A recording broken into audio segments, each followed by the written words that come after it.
boqolaal dadweyne ah oo isaga kala yimid xaafadaha magaalada Beledweyne iyo deegaanada hoos yimaada ayaa maanta isugu soo baxay fagaaro ku yaala iskuulka Xalane si ay u ogaan salaad roobdoon ah.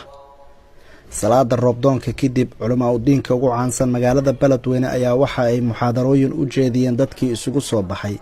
iyagoo kula dardaarmay in ay iscafiyaan isla markaana xumaha ay ka fogaadaan. wixii la dulmiyay wax mooqdo hadiin in la soo celiyo dadka Ilaahay lagu celiyo wixii kalena laga tooba keeno sidaas sheekh muxaadarada nagu waaniyay marka waanada inaan saa u qaadano sagiiran wa kabiiran diintan aan ku amal falno khaasatan waliba dadkan meesha ka muuqdo waa dad dhalinyaro ah inaad xumaanta ka fogaataan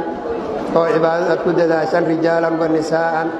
ilaahu roobi raxmadaha ku warsan nasi midaan aafalayn ilaahu nasi midaan duumoodan ilaahu nasi midaan daadwan ilaahu nasi midaan danabooda ilaahu nasi mid lagu doorsado lagu darso ilaahu nasi ilaahu duumiye daad iyo dan midaan la ilaahu nasi ilaahu daruur raxmadaha ku warsan nasi ilaahu rabbi raxmaan wasaanan ku barinay ilaahu dhulkan gacmaha ka taagna samada ka ajiib maanta wax lagu tugaayay in badan roobka dareemaydan intaana ummada isugu imaatay wixii arday ahaa iyo guud ahaanba shacabkii magaalada isugu imaadeen alxamdulillah fal alxamdulillah.